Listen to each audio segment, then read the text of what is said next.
Finally, our fourth intervention strategy is equity-oriented intervention. So with equity, if we go back to the basic, the difference between equity and equality is really the distribution of resource. So in equity, we do have an outcome that we see. So we all want the same thing, but to get there, the process to get there, we acknowledge that will be different for everyone and that we have to adapt distribution of resource to their specific needs. Whereas in equality, we have that same goal, common goal, but then we'll distribute or have the exact same process for everyone. So everyone will have the exact same thing, but then in reality, what will happen with that is that we might not all reach that same outcomes. Whereas in equity, by adapting our resource, adapting our strategies, our process for everyone, we might end up reaching out the same outcome. So really, we seek to make institution and system more accessible and responsive and compassionate and safe for all people. We want to develop policies, program, and intervention that reflect individual diverse needs, preferences, and life experiences. And two examples of equity-oriented intervention are cultural safety practices and trauma-informed and violence-informed practices. So in the case of safety practice, we really think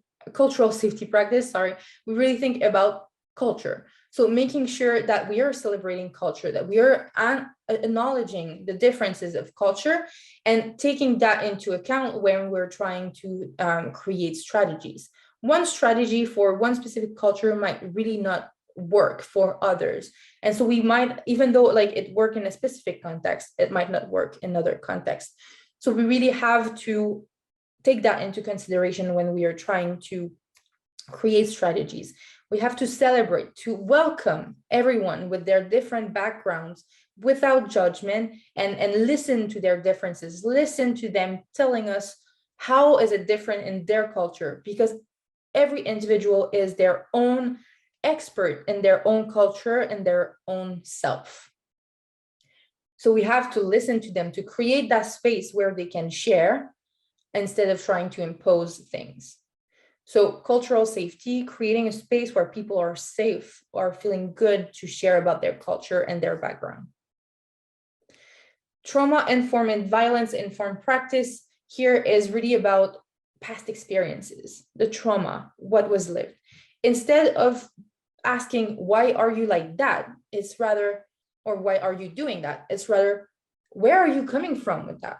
Where, like, you're more than your behavior, you're more than what you show right now. So telling what happened in the past, obviously without forcing people to relive their trauma again and again and again, but slowly creating a safe space where people can, think through everything that makes them human right now, makes them who they are at this moment, so that we can understand better where they're coming from and how that may affect their behavior of today.